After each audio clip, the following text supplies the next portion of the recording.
Alright, so this is Chandler, the owner of the EP3. Say hi. Hello. And I'm just going to ask him a few questions while he drives around. How did you first get into cars? I'd have to say I first got into cars. You know, my dad used to own a lot. He used to mess around with them when he was a kid in high school and stuff like that. And I always loved Hot Wheels cars. You know, I still collect them. They're just a really fun hobby, and it just always got me interested in them. Pretty much any person in the car community, you have to ask them this question. What was your first car? My first car was a '99 Honda Civic LX. You know, the four-door. It was automatic. It was just something that, you know, to start my interest in them, and boy, did I start it. Would you say that started your love for Hondas, that car? Yeah, I would say so, because, I mean, when I started to break it down and work on it and just change stuff, everything was so easy to work on. Like, you could literally take apart a car, like a Honda, with a flat head, a Phillips head, and a 10mm bolt. Yeah. So it was just easy to get into and be a first experience. So when did you get the EP3? I've had the EP3 for a couple months now. I ended up trading a Honda Civic 98 EX for it. It had a GSR motor in it from an Integra, and I just straight traded it. Overall, what's your favorite part about the car? Overall, the favorite part of the car is, honestly, it kind of sounds cheesy, but the car itself, because you don't really see these cars that often. I would say the rarity of them. Yeah, I've only seen 3. I've seen about maybe 4 or 5 in my entire life. There's one that was right up that road up there that an old lady owns, and I still have yet to talk to her about it. But other than that, it's a very unique car. I mean, I've had people ask me, what is it? And I'll say it's a Honda. And they'll look at me with like a stank face. And I'll have no clue why. What is your least favorite part? Probably the least favorite part is I can see this thing having a little bit more power.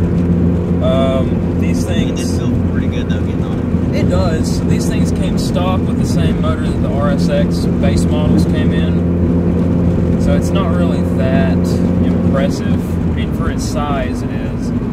But a lot of people put the Type S motors in them, and they bolt right in, and they're fantastic. In the past, Chandler has acquired and traded new and different cars.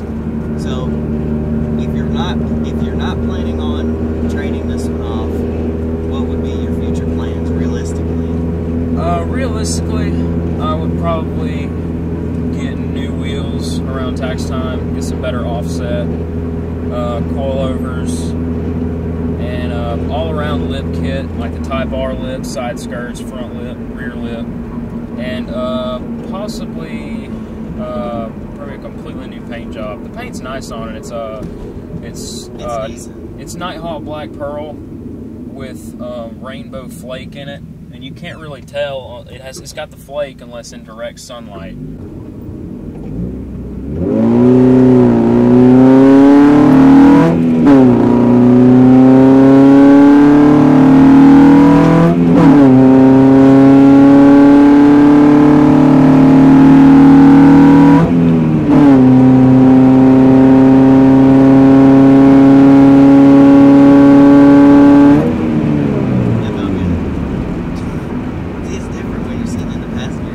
It's like a whole lot more, and I didn't even like really get into it. That felt awesome. I feel like it's got a really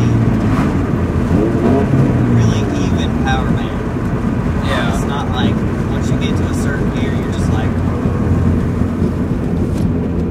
even in 5th gear, it was still pulling pretty good. Yeah, it was. I mean, it's nice. I just, like I said, I wish it had a little bit more power. Yeah. But I feel like with this car, it feels like you're going a lot slower than you actually are. Yeah. Just with the smoothness of it. On the topic of buying and selling and trading cars off, what have been some of your past cars? Well, like I said, my first car was the '99 Civic LX.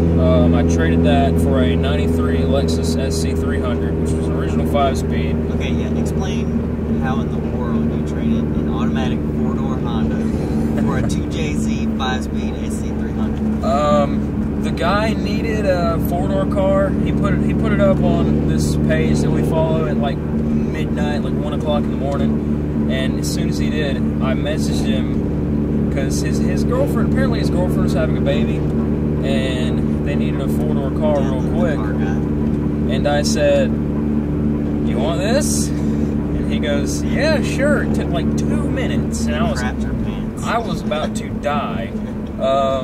I kick myself in the pants every time I think about that car for getting rid of it, because after that I traded the Lexus for an RB20 S13 hatch.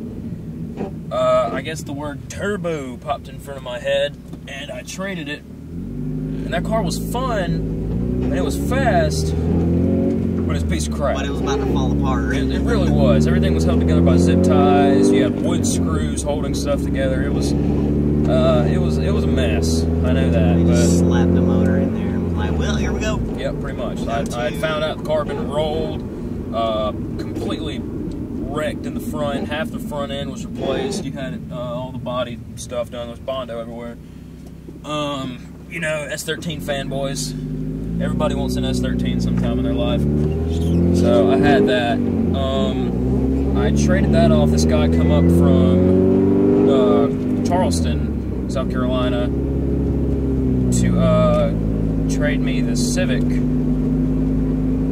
And I traded the, I think it was a 97 Civic EX with GSR motor, all that fun stuff. Yeah, that thing was quick. That was probably the second fastest car I've owned. It had it was built motor, ITR parts all over the place, cams, but it smoked like crazy. The piston rings were shot. And then I traded the Civic for this, and I have this now. And here we are. My future plans, honestly, I'm going to graduate high school in about 5 months, and my gift for going to school for 12 years is a car. That's what I've chosen, so I can get a really, really nice car, and I'm thinking of doing that. I want to go back to Lexus. I might find another SC, maybe an IS300, an LS400, something like that, something nice. And I would possibly sell this, but I'm not entirely sure yet. So, being that the Lexus was your favorite car, what was the worst part about it? I know the answer, but what was the worst part about it? About the Lexus? Yeah. Oh, it was definitely the cut springs. The springs on it were somebody had taken them off and hacked them up with a saw or something. I don't know, but it was extremely bouncy, but I still managed to have fun in it all the time. And the one other thing, how expensive it was to buy parts for it. The parts. Since that car is uncommon, you know, you don't really see them that often, because technically they're considered poor man's MK4 Toyota Supras, because the chassis and everything is structurally the same. You can put MK4 coilovers on them. You can do all kind of part swaps. Because the parts were so expensive. My gas door, when I got the car, it had been broken off and JB welded back on, and it fell off just randomly one time, and I was like, okay, whatever.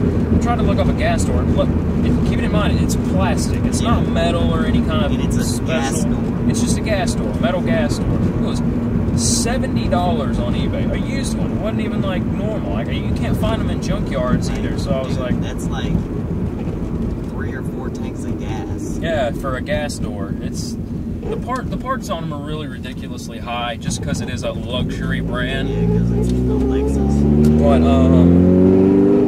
But after I got rid of it, of course, they ended up showing up in the junkyards that I go to. I've seen about 4 or 5 ever since I got rid of the thing, and I'm just like, well, that figures. But I do plan on getting another one. You can actually pick them up for kind of cheap, and they're already modded. You know, they got coilovers on them, wheels.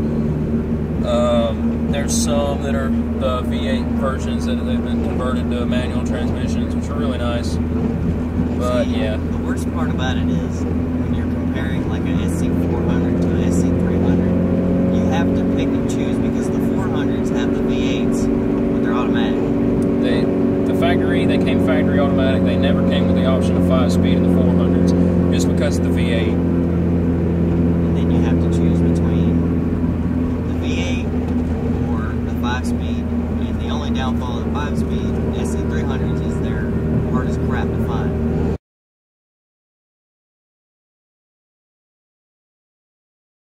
That G35. That's the guy who came in the parking garage. Oh, was it? Yes, that's the guy. Oh, they were looking for him. They're not that tow mirror.